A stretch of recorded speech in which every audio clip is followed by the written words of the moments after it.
Good afternoon. Before we start, please let us all stand for the prayer to be led by Miss Daria Lynn Toledo.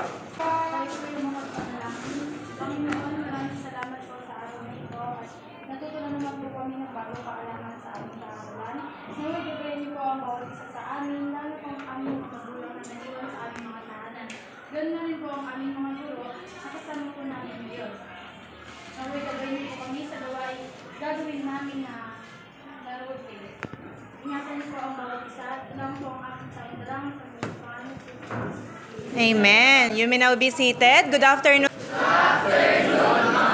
afternoon, sir. So for this afternoon, we will be having our second performance task. Let us hear the criteria for judging.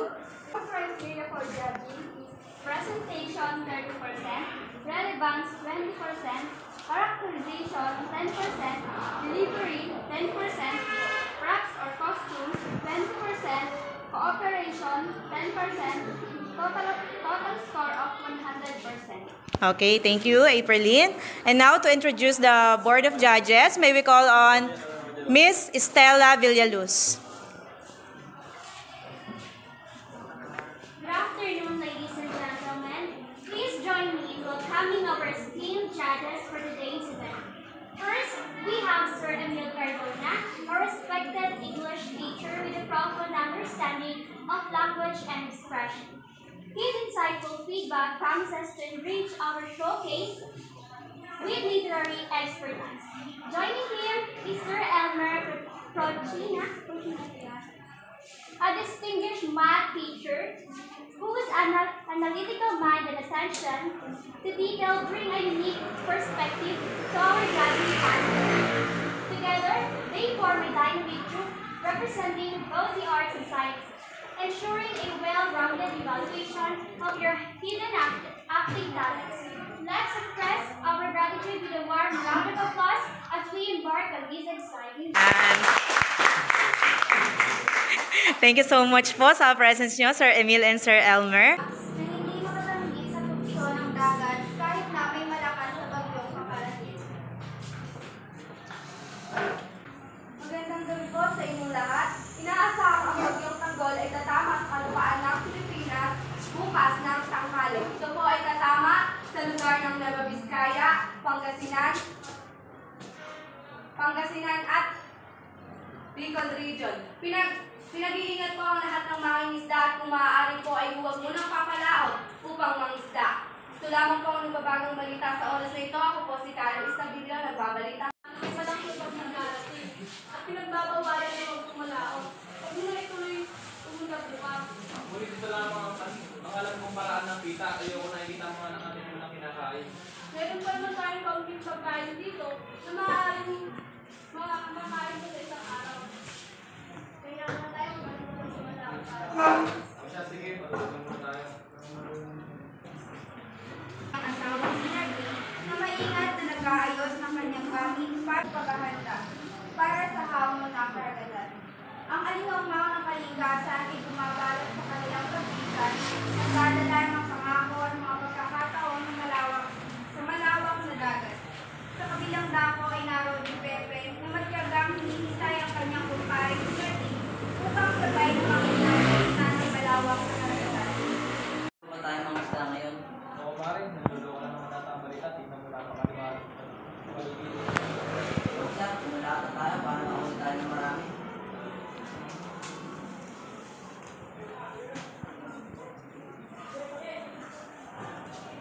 Pag-aalis sa mga mangingisda ay siyang pagbabalita sa telebisyon at radyo tungkol sa radyo. Ang gol ay mas lalapag sa kalupaan ng maaga kaysa sa inaasahan. Ito po ay magiging isang super typhoon at mas malakas po ang magiging pinsala nito sa mga ekonomiya. Susunod kami maya-maya. Ayusin lang namin ng konting gamit para kung sakaling dumating ang bagyo at magiging super typhoon tayo. Sa kabilang dako ay nagsimula ng kapakanin na Narding at Pepe. Hindi pa nagtatagal ang pagdilim ng kalangitan, ay biglang bumuhos ang malakas na ulan na may kasamang kulay.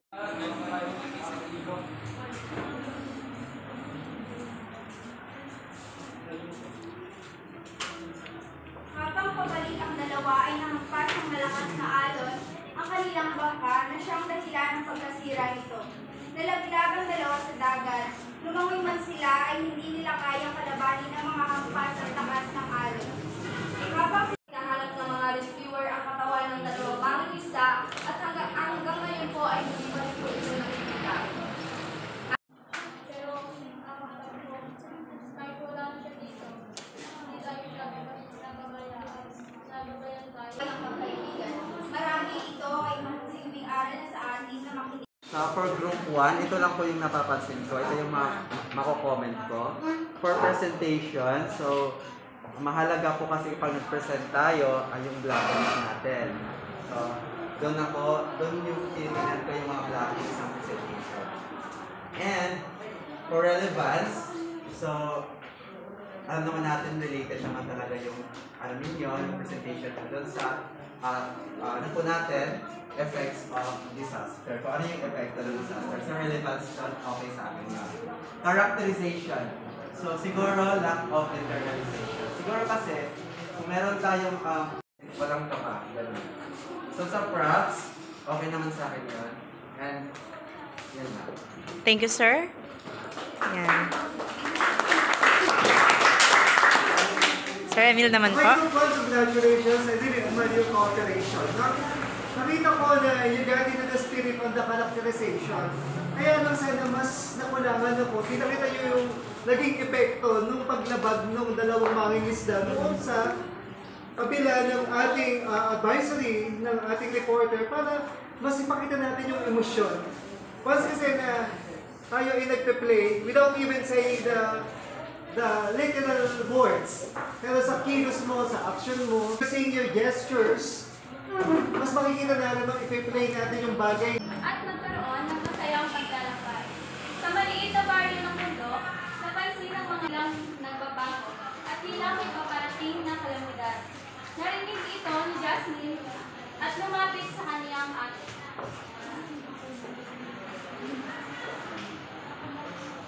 Ate, narinig mo ano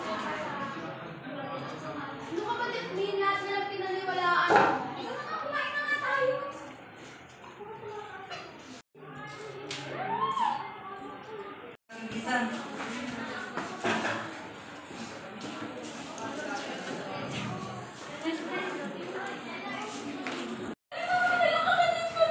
Lance, parang may nangihingi ng tulong sa ating natin.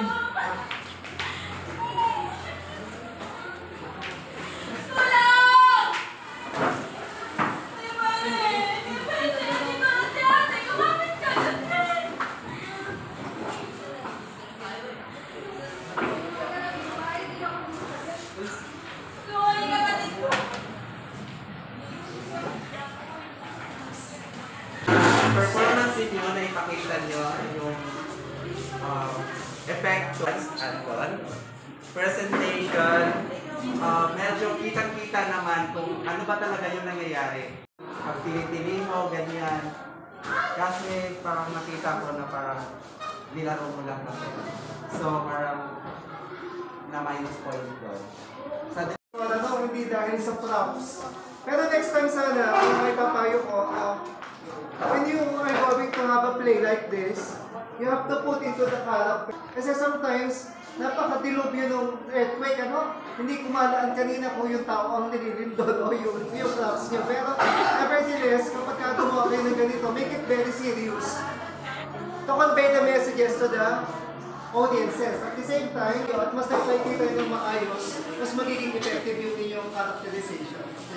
Okay. Bahay naman ng kaklase upang gumawa ng hindi yan makapahina lang naman. Makapahina naman.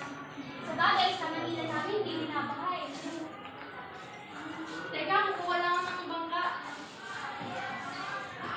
Kuya, pwede po bang itabidin po kami sa bahay namin? Magkano po? Sumakay sa bangka, baka naman mabili ko ah. Hindi ka na. Sumakay sa bangka.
bagong balita sa oras na So, congratulations. You did a great job. So, sa presentation, naipapakita ng maganda ang sequence ng dula from the start to finish. So, naipakita doon yung awareness. Meron kasi isang grupo, sa isang grupo, meron talaga, mas maganda yun na may alam talaga, kahit ilan lang.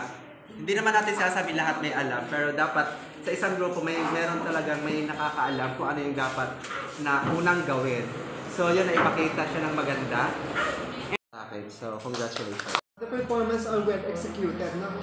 Very natural, very natural, different emotion talaga pinakita nyo doon. At the same time, well represented. The characterization is on the spirit of the role play. At the same time, nakita doon yung pagiging, yung team and unity nyo ay talaga namang binigay nyo at binuhos. At yung, alam mo yung emosyon ng isa sa inyong best actress, talagang parang idinala nyo ako sa isang drama na merong talagang kapupulutan ng aral dahil sa awareness na pinakita nyo dun sa disaster na yon. And that was very good for the show. Congratulations. Wow, ang ganda ng panahon para maligo sa dagat. Sige, muna kayo. Kami tatapos sa mga pagkain dito. Sige. Habang naglalaro sila, napansin nila na mas mataas ang tubig kaysa sa karaniwan. Parang tumataas yung tubig.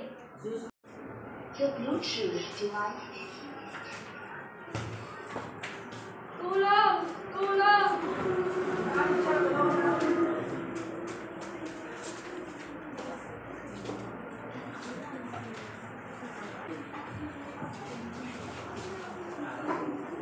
Tessa, ano nangyari sa'yo? Tessa! Sa wakas ay dumating ang pinakahihintay ng mga kaibigan ang tulong mula sa ahensya ng gobyerno. Andiyan na sila. May salamat sa Diyos.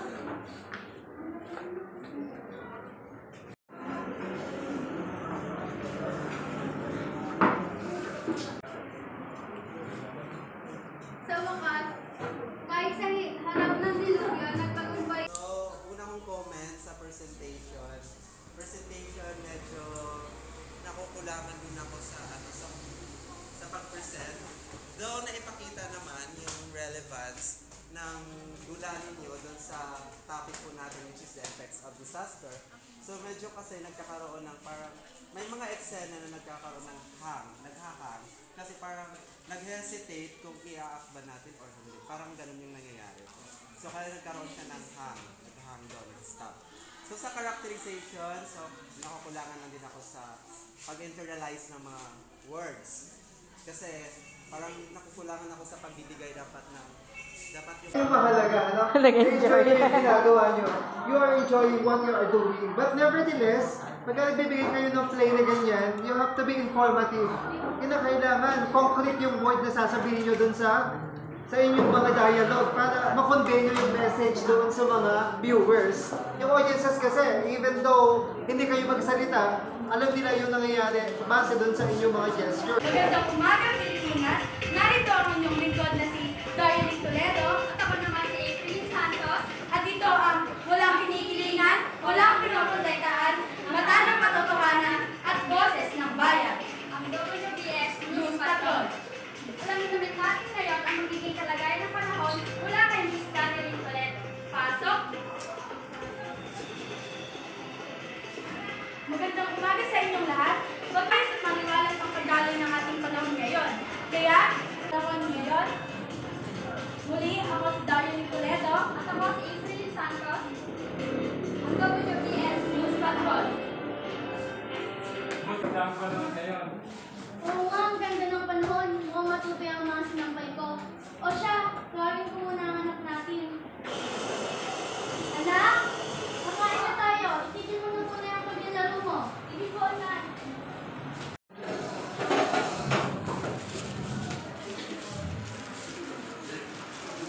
Teka, parang lumalakas ang hangin.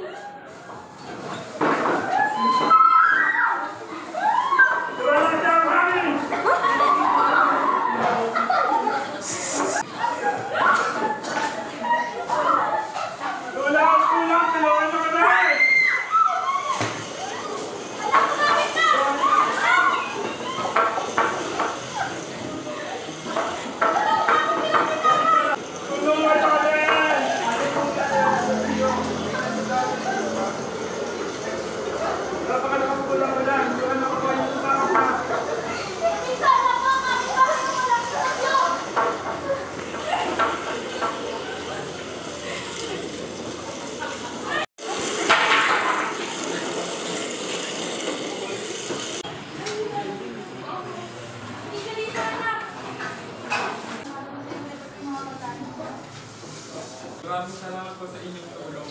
At maaari na po kayo mag-podcast sa pag-share sa atin. Hindi nila inaasahan na darating ito. Nandito sila ngayon sa evacuation center para magpalipas ng araw upang makabawi nila. Meron tayong mga pagkain na maaaring ibigay nila dito para inaasahan ko ang lahat na maging alisto at maging handa sa anumang taon darating. Muli, ako si April Santos. Ako naman si Darlene Toledo. At ikaw ang WBH News Patrol. Okay po. So, congratulations Group 5. So, ang first comment ko lang for the presentation. So, maganda yung start kasi parang inumpisahan sa balita. Parang, syempre, for the awareness bago mangyari ang sakuna. Nagkaroon muna ng balita. Ano?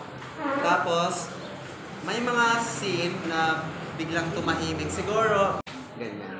May mga scene. Pero yung may mga sound effects na naririnig ko, so very good yun. So relevance, okay naman siya. Effects of disaster yung natin, topic. So characterization, kulang lang medyo sa emosyon. Kasi ano ba yung dapat nating maging emosyon kapag merong bagyo, ganyan. So parang hindi ko nakikita doon yung reality doon sa pinakita ninyo. Congratulations, na-impress ako dun sa dalawang reporter. Parang feeling ko talagang star patrol, yung ating pinakikita. Pero actually, nakulangan ako dun sa performance. In a way, natin yung bagyo na yan, pag dumating, talaga dapat yung ating trauma, yung hindi pa dumadating yung bagyo, makikita mo na talaga yung pinigulong idudulot nito. Although maganda yung organization o yung pag-organize yung kwento, maaaring hindi lang siya na-execute ng maayos dahil sometimes, ayun, parang natatawa tayo din sa props natin, hindi siya ganun ka-ayos, pero actually, naibigay nyo naman, naihatid nyo naman yung inyong mensahe sa aming mga audience, okay?